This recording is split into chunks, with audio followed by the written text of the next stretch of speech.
जय शिवराम। आज 1 जुलै 2026 महाराष्ट्राचे माजी मुख्यमंत्री, महानायक, हरित क्रांतीचे प्रणेते वसंतरावजी नाईक साहेब यांची आज जयंती। या जयंतीनिमित्त मी तमाम देशवासियांना हार्दिक शुभेच्छा देतो आणि या जयंतीनिमित्त मी नाईक साहेबांच्याबद्दल 2 शब्द सांगू इच्छितो। तर वसंतरावजी नाईक साहेब यांचा जन्म 1 जुलै 1913 रोजी महाराष्ट्रातल्या यवतमाळ जिल्ह्यामध्ये एक पुसद तालुका आहे, त्या ठिकाणी गवली या एका शेतकरी कुटुंबामध्ये नाईक साहेबांचा जन्म झाला। अतिशय उच्च शिक्षण नाईक साहेबांनी घेतलं। ते एक हाडाचे शेतकरीसुद्धा होते, एक राज्यकर्ते होते।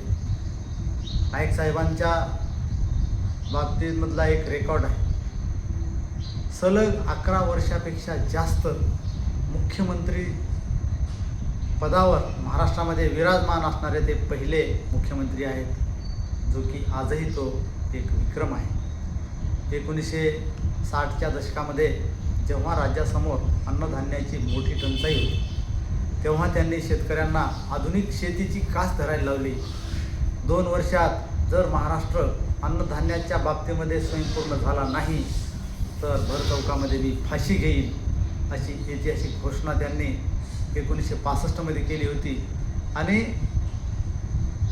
महाराष्ट्राला खऱ्या अर्थानं त्यांनी अन्नधान्याच्या बाबतीमध्ये जे चॅलेंज केलं होतं की 2 वर्षामध्ये महाराष्ट्राला अन्नधान्याच्या बाबतीमध्ये मी स्वयंपूर्ण करेन, नाईक साहेबांनी ते पूर्ण करून दाखवलं।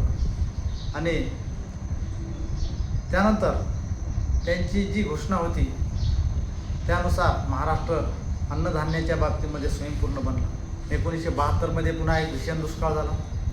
या दुष्काळामध्ये त्यांनी महाराष्ट्राला खऱ्या अर्थाने वाचवण्यासाठी रोजगार हमी योजना, त्यानंतर या योजनेपासून गोरगरिबांच्या हाताला काम मिळाले, तोंडाला घास मिळाला। याशिवाय पंचायत राज, श्वेत क्रांती आणि कापूस एकाधिकार यासारख्या अत्यंत चांगल्या अशा योजना नाईक साहेबांच्या दूरदृष्टीची फळे आहे। भटक्या, विमुक्त आणि तांड्यावरील गोरगरिबांना समाजामध्ये मुख्य प्रवाहात आणण्याचे मोठे कार्य त्यांनी केले। कारण त्या काळामध्ये नाईक साहेब ज्या समाजातून येतात त्या समाजाची शिक्षणाच्या बाबतीमध्ये कुठल्याही क्षेत्रामध्ये अतिशय हलाखीची अशी परिस्थिती होती। मग अशा लोकांना मुख्य प्रवाहामध्ये आणण्याचं काम नाईक साहेबांनी केलं। अशा या महान लोककल्याणकारी आणि शेतकरी पुत्राचा विचार आज आपल्याला पुढे घेऊन जायचा आहे। त्यांच्या जयंती दिनानिमित्त आपण सर्वांनी शेती आणि शेतकऱ्यांचा आदर करण्याचा संकल्प करूया आणि नाईक साहेब यांचे विचार पुढे नेऊया। एवढे मी नाईक साहेबांच्या वतीने त्यांच्या जयंती दिनानिमित्त बोलतो आणि थांबतो। पुन्हा एकदा सर्वांना नाईक साहेबांच्या जयंती दिनानिमित्त मी माझे 2 शब्द आपणा सर्वांना ऐकवले। मी छत्रपती शिवाजी विद्यालय सांगवी भांबळे, तालुका जिंतूर, जिल्हा परभणीचा इंग्रजी विषयाचा शिक्षक या नात्याने नाईक साहेबांच्याबद्दल 2 शब्द सांगितले।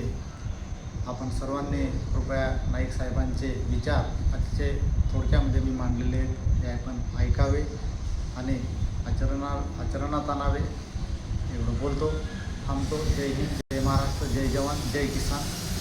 धन्यवाद।